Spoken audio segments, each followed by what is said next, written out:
السلام علیکم اور خوش آمدید کشمیر ڈیجیٹل کے پوڈ کاسٹ کے ساتھ میں ہوں آپ کی میزبان نوشین خواجہ، اور آج جو میرا موضوع ہے وہ ہے آزاد کشمیر کا انتظامی سیٹ اپ۔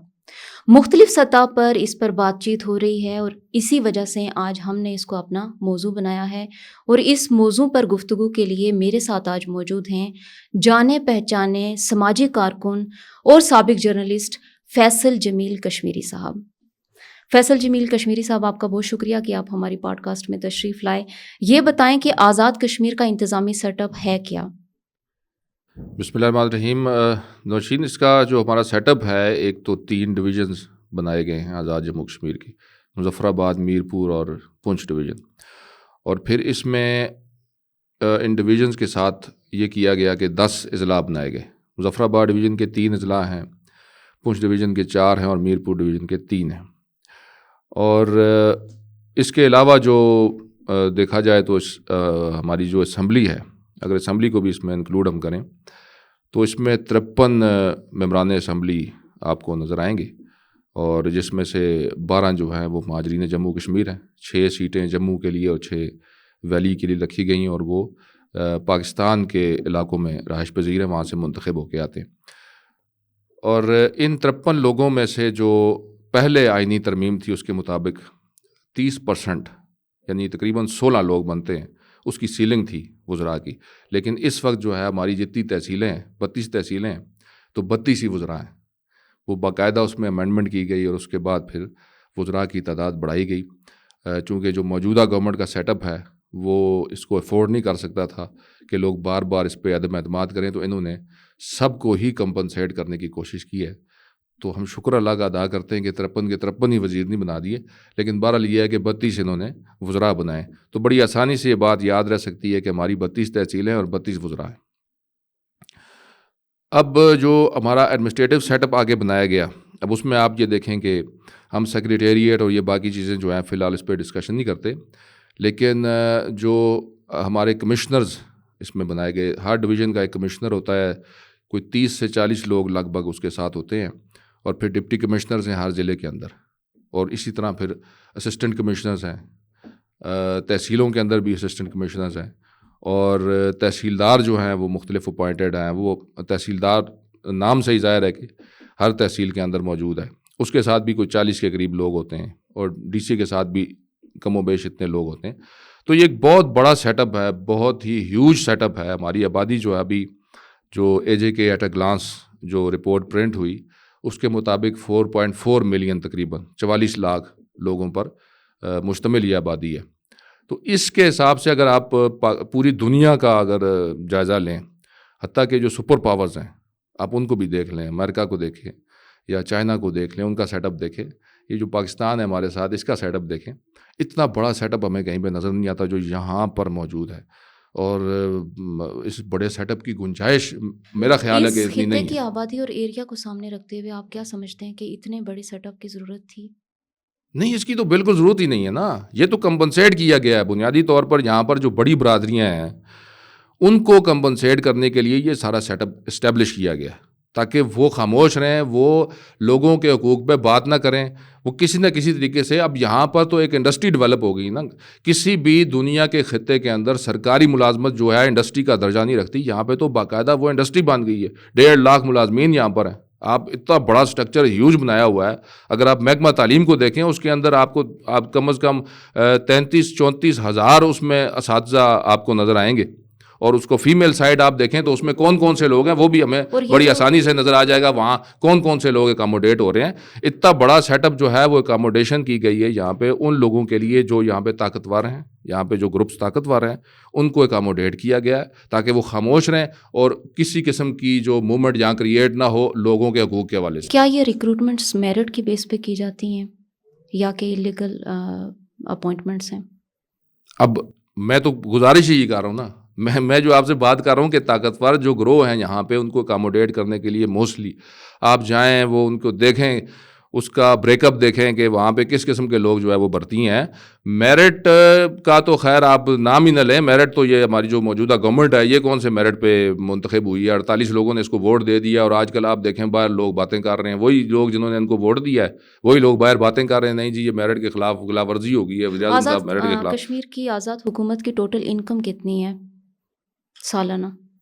آزاد جموں کشمیر کی جو ریونیو ہے اس کا یہ ایک بہت بڑا ایشو بنا ہوا ہے کہ ریونیو جو جنریشن ہے ہم ڈپینڈنٹ ہیں ٹوٹلی جو گورنمنٹ آف پاکستان جو ہے وہاں پر جو ٹیکسز کلیکشن ہوتی ہے وہاں سے ہم اپنا حصہ اکثر وصول کرتے رہتے ہیں, ان سے مانگتے رہتے ہیں. جو فاروق حیدر صاحب کے دور میں بھی یہ مسئلہ رہا ہے کہ جی آپ NFC میں سے ہمیں ہمارا حصہ دے دیں, تو وہ NFC میں سے تو نہیں ہو سکا, لیکن جو فیڈرل گورنمنٹ تھی گورنمنٹ آف پاکستان جو فیڈرل گورنمنٹ ہے اس نے اپنے حصے میں سے آزاد جموں کشمیر کو 3.64 جو % ہے وہ حصہ دیا جس کو ہم گرانٹ کہتے ہیں. آپ نے کتنی انکم ہے ان کی اور سیلریز پہ کتنا جاتا ہے؟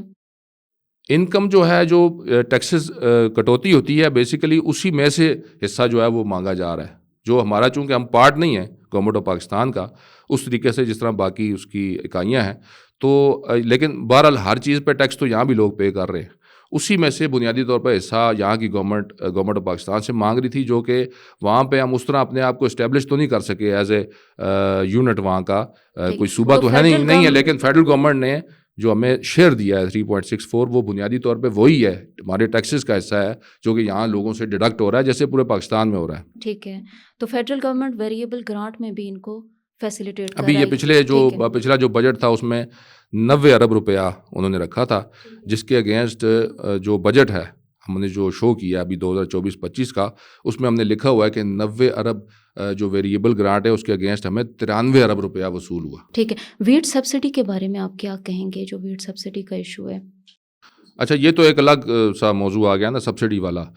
اس میں یہ دو چیزیں ہیں جو گورنمنٹ آف پاکستان نے اپنے بجٹ میں ریفلیکٹ کی ہیں. ایک تو 108 ارب روپیہ ہے وہ جو ریفلیکٹ ہوا ہے ان کے بجٹ میں, وہ ہے سبسڈی اگینسٹ یہ جو بجلی ہمیں مل رہی ہے اس کے لیے 108 ارب روپیہ انہوں نے شو کیا اس میں ٹیرف ڈفرینشل کے نام سے اس میں دیا.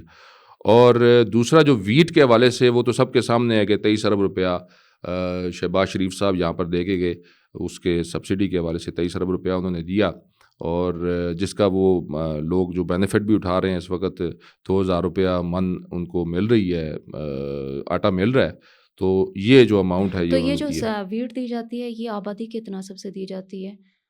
یہ جو ڈیمانڈ انہوں نے جو ڈیمانڈ کی گئی ہے نا بیسیکلی یہاں پہ انہوں نے 3 لاکھ میٹرک ٹن گندم جو ہے اس کی ڈیمانڈ. کیا اتنی ریکوائرمنٹ تھی JK کی ویٹ کی؟ وہ تو چلیں یہ تو ایک پورا پروگرام کرنے کی ضرورت ہے نا, اتنے تو یہاں لوگ ہی نہیں ہیں جتنی یہ ریکوائرمنٹ کر رہے ہوتے ہیں, یہ خریدتے بھی نہیں ہیں اتنی. یہ تو ایک بہت بڑی کہانی ہے, یہ تقریباً 20-25 ارب روپے کا ایک بہت بڑا گیپ ہے جو کہ ایڈمنسٹریٹو سیٹ اپ کی اگر بات کریں تو کتنے محکمے یہاں پہ کام کر رہے ہیں, کتنے ادارے ہیں اور ان کی کیا کارکردگی ہے؟ اچھا یہ بڑی دلچسپ بات ہے, یہاں پہ بہت سارے ایسے ادارے بنے ہوئے ہیں جن کی کوئی ضرورت ہی نہیں ہے. ٹھیک ہے, مثلاً فار ایگزامپل جیسے آپ دیکھیں کہ یہاں پہ احتساب کے لیے 3 ادارے بنے ہوئے ہیں, احتساب بیورو بھی ہے, محتسب بھی ہے, اور یہاں پہ اینٹی کرپشن بھی ہے. ٹھیک ہے, اب یہ 3 ادارے جو ہے یہ کیا کرتے ہیں, ان کو کلب کریں, ان کو ایک بنائیں, لیکن وہ بات یہ ہے کہ لوگوں کو اکاموڈیٹ بھی تو کرنا ہے نا. ابھی آپ ایک مزے کی بات ہے کہ کوآپریٹو بینک یہاں پہ کسی زمانے میں ہوا کرتا تھا, وہ بھی ابھی تک موجود ہے, اس کا بھی بجٹ آپ دیکھیں گے, تنخواہیں بھی موجود ہیں, وہ چل رہا ہے ابھی بھی بجٹ کے اندر. اب وہ ہے کہاں پہ, وہ ختم ہو چکا ہے, لیکن وہ بھی موجود ہے. اس طرح ہمارا جو بجٹ ہے اگر اس کو تفصیلی دیکھا جائے, اصل میں ایک پروگرام میں آپ سے کہوں گا کہ آپ رکھیں بجٹ کے اوپر کہ یہ جو ہمارا بجٹ ہے اس کا ایک بریک اپ دیا جائے, لوگوں کو بتایا جائے کہ ہمارا بجٹ ہے کیا ہے. بالکل یہ اس کا لوگوں کو ایک محکمے کی تفصیل دی جائے کہ اس یہ محکمہ کیا کر رہا ہے. اب جیسے یہاں پر ابریشم کا ایک محکمہ ہے, سیریکلچر کا, انہوں نے ابریشم کا ایک محکمہ بنا رکھا ہے, وہ کہاں ہے ریشم, کیا وہ کیڑے کدھر ہیں؟ ایکسپرٹیز ہیں محکموں کے پاس, جیسے اسمال انڈسٹریز ہیں, واٹر سپلائی ہے, دیکھیں ہر جو فوڈ اتھارٹی ہے, ان کے پاس ایکسپرٹیز موجود ہیں. ایکسپرٹیز تو ہمیں چاہیے نا. آپ فوڈ اتھارٹی جو ہماری ہے بیسیکلی وہ تو کام ہی آٹے کے اوپر کر رہی ہے کہ گندم خریدنی ہے گورنمنٹ آف پاکستان سے اور یہاں پسوانی ہے اور پسوا کے آگے سپلائی کرنی ہے. فوڈ اتھارٹی بیسیکلی جو ہے وہ اپنا کام جو ایکٹ ہے ان کا اس پہ تو وہ کام ہی نہیں کر رہے. یہ صرف آٹے کی جو ہے یہ انہوں نے دکانداری سی بنا رکھی ہے یہاں پہ. تو ایکسپرٹیز کی جو آپ بات کر رہی ہیں نا, یہ تو ہونا چاہیے زراعت کے ساتھ کلب کرنا چاہیے کہ بھائی ہمارا جو ساؤتھ ہے وہاں پہ ہمیں اتنی گندم پیدا کرنی چاہیے, تب آپ بات کریں ایکسپرٹیز کی. کام تو ہم کر ہی نہیں رہے نا زراعت والے. یہ ہم تو نہ زراعت یہاں پہ آزاد کشمیر میں ختم کر دی ہے, نہ یہاں کوئی صنعت پنپنے دی ہیں. یہاں پہ تو ہم نے ایک ہی انڈسٹری رکھی ہوئی ہے, وہ ہے سرکاری ملازمتیں یا لوکل گورنمنٹ کے جعلی قسم کے ٹھیکے. یہ دو کام ہم نے رکھے ہوئے ہیں, اسی کے اوپر سارا نظام چل رہا ہے. کوئی اپرچونٹیز نہیں کریٹ کی جا رہی. اپرچونٹیز تو آپ بھی آزاد کشمیر میں, آپ مجھے بتائیں نا کون سی اپرچونٹی. یہ ایک چلیں خدا کر کے وہ ایک سیٹ اپ جہاں پہ لگا ہے جس میں آپ اور میں بات کر رہے ہیں, تو ورنہ تو یہاں پہ کیا ہے جو ٹوٹل ٹیکسز سے انکم آتی ہے یا واٹر یوزیج چارجز آتے ہیں فیڈرل گورنمنٹ سے, وہ ان کی سیلریز اور الاؤنسز پہ جاتا ہے سب. نہیں, واٹر یوزیج چارجز دیکھیں نا وہ بھی اس طریقے سے تو مل نہیں رہے نا. یہاں پہ ہمیں صرف منگلا کا اس وقت 70 کروڑ روپیہ مل رہا ہے. ٹھیک ہے. یہ نیلم جہلم ہائیڈرو پاور پروجیکٹ یہ تو ایک الگ سے کہانی ہے, یہ تو پوری کرپشن کی ایک داستان ہے, یہ تو بند ہوا پڑا ہے. اس میں سے ملنا تھا. یہاں دیگر جو اس وقت گورنمنٹ آف پاکستان جو پروجیکٹس لگائے ہیں وہاں سے واٹر یوزیج چارجز ہمیں ملنا تھے. یہ چیزیں تو ابھی طے ہونا ہے چونکہ ابھی معاہدہ ہی نہیں ہے. تو یہ تو ایک الگ سے کہانی ہے کہ ہمیں یہاں پہ جو ٹورزم کی جو انڈسٹری ہے جو اس کو پراسپر کرنا تھا, یہاں پہ جو منرلز کے حوالے سے جو کام ہونا تھا وہ کام یہاں پہ ہو نہیں رہا. تو انکم جنریشن سورس جو ہے ہمارا آزاد کشمیر میں ہے ہی کوئی نہیں ایسا کہ جس کو بندہ بتا سکے کہ گورنمنٹ نے ہماری 77 سال میں یہ کام کیا ہے. انہوں نے جنگل بیچے ہیں, یہ پچھلے عرصے میں انہوں نے جو جنگل اللہ نے اگائے ہوئے تھے وہ کاٹ کے بیچے ہیں, اور یہ اس کا ریونیو کیا اکٹھا کرتے رہے, 16 کروڑ 13 کروڑ 12 کروڑ, یہی ان کی ریفلیکٹ ہوتا تھا ہر بجٹ کے اندر. یعنی کہ ڈیمیجنگ تھنگز ہیں, اور ڈیمیجنگ ہی ہے نا, اور کیا ہے. پانی ہمارا ایک سورس ہے, پانی ہمارا جو سورس ہے. یہاں پہ جو یہ دریا نیلم اتنا سٹیپ ہے, یہاں پہ کتنے پروجیکٹس لگائے جا سکتے تھے رن آف دی ریور, اس کو کتنا یوٹیلائز کیا جا سکتا تھا. یہاں جو بڑے بڑے نالے ہیں, یہ جاگراں ہے, جھینگ ہے, اس طرح کے بہت سارے نالے ہیں. تو یہاں پہ جو کچھ ہو سکتا تھا ہمارے جو اپنے یہاں کے محکمے تھے, جو پی ڈی او ہے, اس طرح کے یہاں پہ ہائیڈرو الیکٹرک بورڈ تھا, انہوں نے جو کام کرنے تھے تو وہ تو کام تو کیے نہیں نا. 17 سال میں ہم نے تو اتنا کام کیا نہیں. 80 میگا واٹ ٹوٹل پیدا کرتے ہیں, وہ بھی ساری پیدا تو ہو نہیں رہی. تو یہ بہت ساری ایسی چیزیں ہیں. نوشین, آپ نے چونکہ مختلف ڈائیورس قسم کے سوالات شروع کر دیے نا, ابھی ہم نے گورننس پہ بات کرنی تھی, اس لیے یہ موضوعات اتنے زیادہ ہیں, یہ آپ الگ الگ سے لکھیں, ہر موضوع کے اوپر ایک پورا پروگرام بنتا ہے. رکھیں گے. یہ بتائیے گا کہ کارکردگی کو بہتر کرنے, عوام کو سہولت دینے کے لیے کس طرح کا انتظامی سیٹ اپ ریکوائرڈ ہے آزاد کشمیر میں؟ کسی بھی جگہ پہ آپ نے کارکردگی بہتر بنانی ہو تو اس کے لیے میرٹ کو سامنے رکھا جاتا ہے. میرٹ کا تو انہوں نے ستیہ ناش کر کے رکھ دی ہے. یہاں پہ کوئی بھی ایسی جگہ نہیں ہے جہاں پہ میرٹ اسٹیبلش کیا ہو انہوں نے. اسمبلی سے لے کر اور نیچے تک آپ چلے جائیں, کہیں پہ آپ کو یہ چیز نظر نہیں آئے گی. خال ہی کوئی ایسے لوگ نظر آئیں گے جن کو دیکھ کے دل خوش ہوگا. باقی آپ خود بھی گھومیں پھریں, اور چونکہ آپ کا اسٹوڈیو ہے, جائیں دیکھیں, ہر جگہ پہ آپ کو نظر آ جائے گا. گفتگو کرتے ہوئے, معاملات کرتے ہوئے, دیکھتے ہوئے, لکھتے ہوئے, یہ چیزیں آپ کو نظر آ جائیں گی. تو سب سے پہلے میرٹ اسٹیبلش کرنا ہے یہاں پہ. جب میرٹ اسٹیبلش ہوگا چیزیں آٹومیٹکلی ٹھیک ہونا شروع ہو جائیں گی. فیصل جمیل کشمیری صاحب, آپ کا بہت شکریہ کہ آپ ہماری پوڈ کاسٹ میں تشریف لائے. یقیناً آپ کی مدد سے ہمیں بہت سی گتھیاں سلجھانے میں مدد ملے گی. آپ نے معروف کشمیری جرنلسٹ فیصل جمیل کشمیری کی گفتگو سنی. اب تک کے لیے نوشین خواجہ کو دیجیے اجازت. ملتے ہیں ایک نئے پوڈ کاسٹ کے ساتھ, تب تک کے لیے اللہ نگہبان.